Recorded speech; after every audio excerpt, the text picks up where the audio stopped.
they have a good working relationship with them. The contracting officer has to ensure that the contract requirements are written in a way that's fair and open to everybody. Sometimes, yeah, the term is unrestricted. Sometimes the contracting officer doesn't know that the technical team was scheming over here to try to get who they wanted. So if you read an RFP requirement and you believe that it's skewed towards a competitor, it's perfectly acceptable to write a question to the contracting officer that says the following requirements seem to be very specifically geared towards the incumbent. Could the government please make them less restrictive so that it's a fair and open competition? And contracting officers, when we've talked about this, they cherish when you do things like that.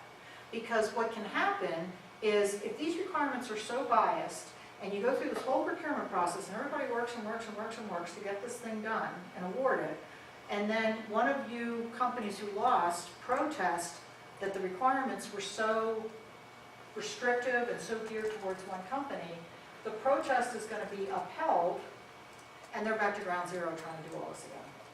So you reduce their workload if you tell them, because then they can go back and question the technical team to see whether or not they've done, they are being unduly restricted.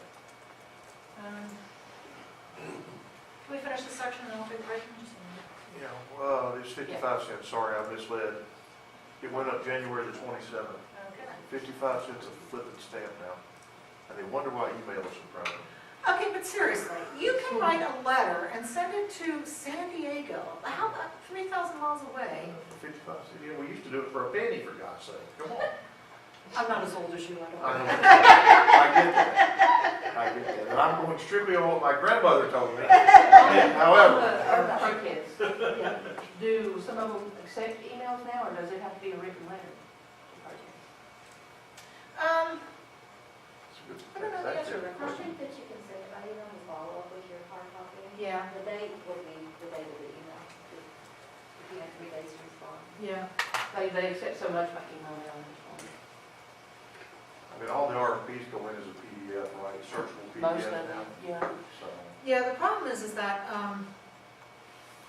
they don't know for sure, because there's so many ways to scam through email, they don't know for sure that you're the president of the company and you're the one sending it. So I think that's what they're concerned about. I mean, not that, somebody can't scam the U.S. Postal Service and and on that note, like GSA, if you decide to go after a GSA schedule, you actually have to pay for a digital certificate, which means you download, you fill out all the paperwork, you pay your money, you send it into this third-party company that the government trusts. It's called IdenTrust. They evaluate your paperwork, and then they send you a they send you a link to software, and you download that on your personal, not your personal, but the computer that you're going to use to communicate with the government. This isn't tied to you, it's tied to you and your computer. So I can't go to her computer and type in my credentials because her computer is not my computer. And that's their way of trying to figure out, hey, I'm the president of Pater Consulting and I'm submitting this proposal. They know it's coming from me, and no one else can submit under Pater Consulting.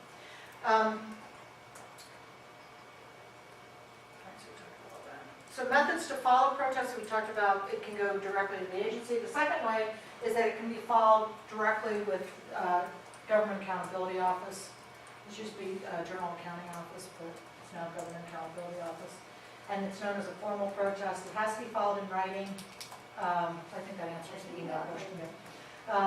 Name of the agency, the solicitation number that you used to submit the proposal under, the legal and factual grounds of the protest, any information that the protested, we have to say that we are an interested party, in other words, we submitted a proposal, and it has to be followed within 10 days of the basis is known or should have been known. So all those same things we talked about with following a protest, 3 days, this one's 10 days, and it's if they kicked you out right away because you forgot to provide parts of the proposal, if they decided that they did a competitive range and kicked you out. Whenever you learn that information, then you have 10 days to notice.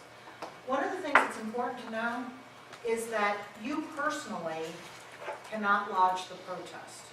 You can send the letter in, but when the government goes through this period of discovery where they make certain information known to you, they don't make it known to you.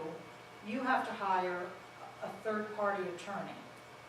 Not the attorney that you have working for you today, because they're part of your company. I'm saying a third-party attorney who goes and talks to the government and under the information gathering due diligence, and they come back and make a recommendation to you as to whether you should protest or not, based on what they've learned. So anybody who's worked with attorneys know ka-chink, ka-chink, ka-chink, so you can see why this process gets very expensive very quickly. So with the formal GAO protest process, we file protest to GAO. They notify the contracting officer and request the submission of a protest report. So GAO will send the CO a copy of the letter that we sent them, and then the agency has to go point by point and explain how they've done things. And then GAO decides to hold hearings, and basically it's hearings for the government. So the contracting officer and the contracting officer representative, they support the agency's position within, and then we're on very strict time frames with this, because they've got to get this contract awarded and moving forward. So within 100 days, GAO makes a decision on the protest, unless it's under the express option. If it's within the express option, if either party requests the express service, then it happens within 65 days. And so the choice is that GAO will decide one way or the other whether the protest has any merit, and they can tell the agency to issue a new solicitation, in other words, cancel the one we're in and start this thing from scratch, and agency do better this time, or they can award a contract that's consistent with statute of regulation. In other words, they can see if the protest has merit, they can maybe take it away from the winner and award it to you if they found that the government didn't do what they were supposed to do. They could recompete the contract, they could terminate the contract, because think about this is 65 days or 100 days. The clock's ticking, but it's not like the government's need for this product or service went away. So they've got to be getting this from somebody during this period of time. So they're trying to get this thing expedited. So typically, they'll award to the original company. That company will start work, and then when the 65-day or 100-day window stops, they issue these things. They could tell the agency, okay, you can go ahead with this contract, but you can only go through it through September 30th. You can't exercise the option years. Then you have to go through a recompete.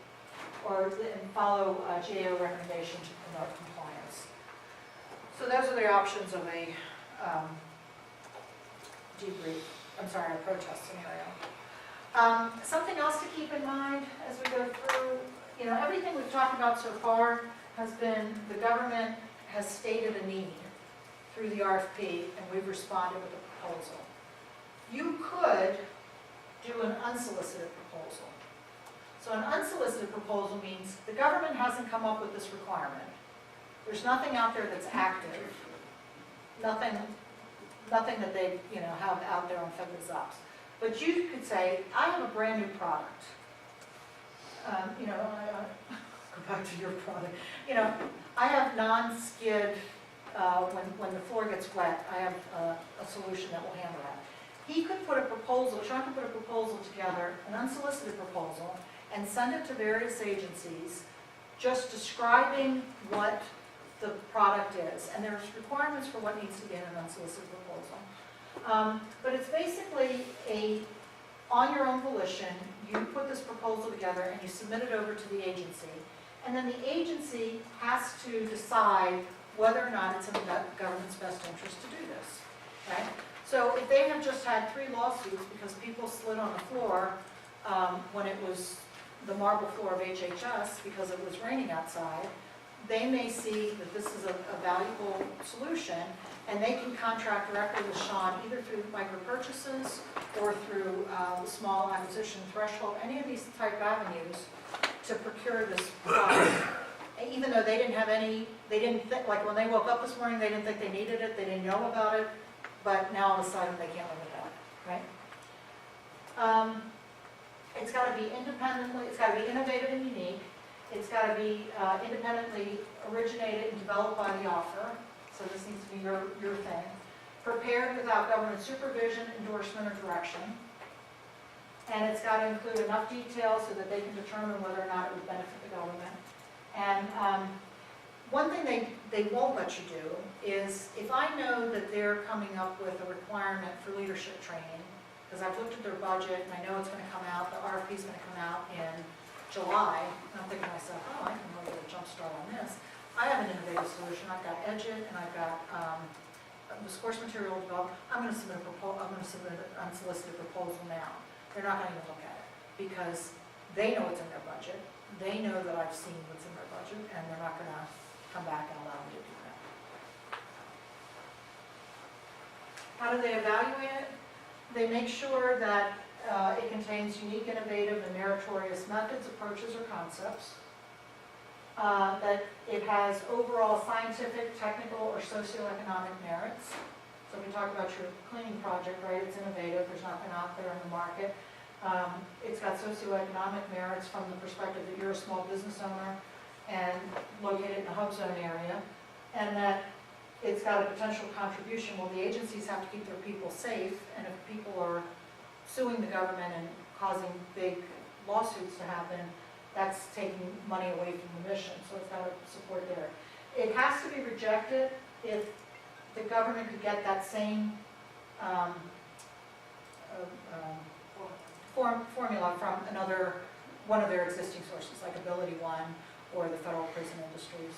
They can't take it. If it closely resembles a pending competitive acquisition, we talked about that. If it doesn't relate to the government's mission, it could be that. So for example, if you I mentioned this Israeli training, and I couldn't do that. Like I have to submit that to somebody like DHS, right? Because DHS is responsible for border control. I won't be submitting it this week because things are a little crazy at DHS this week. I just met with her like literally 2 weeks ago, and boom.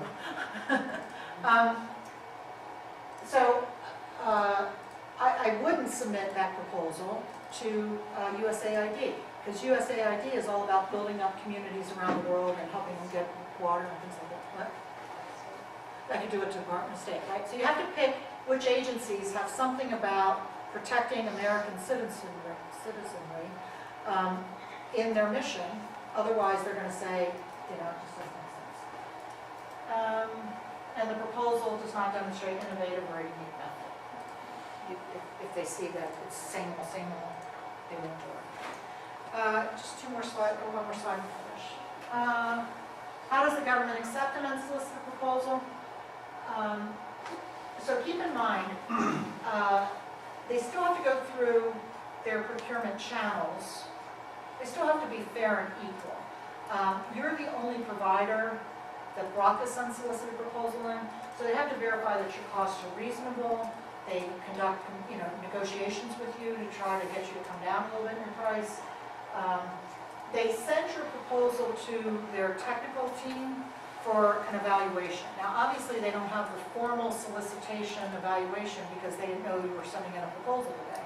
But they go through it and review it and make sure that they think it's a good solution for the government. They also have to justify and approve for negotiation to say that, so the technical team has to say it's okay, and then it has to go to the contracting officer so they can do their evaluation of it. They have to make sure they have the funds necessary to support this contract, so you have to tell them how much it's going to cost. And that the contracting officer has complied with synopsis requirements, meaning they didn't put it in Fed Biz Ops, but because the acceptance of the final negotiation of the unsolicited proposal constitutes a sole source contract award. So the government has to put things into Fed Biz Ops if it's going to be a competitive procurement. This is going to be a sole source contract, so they don't have to put it in.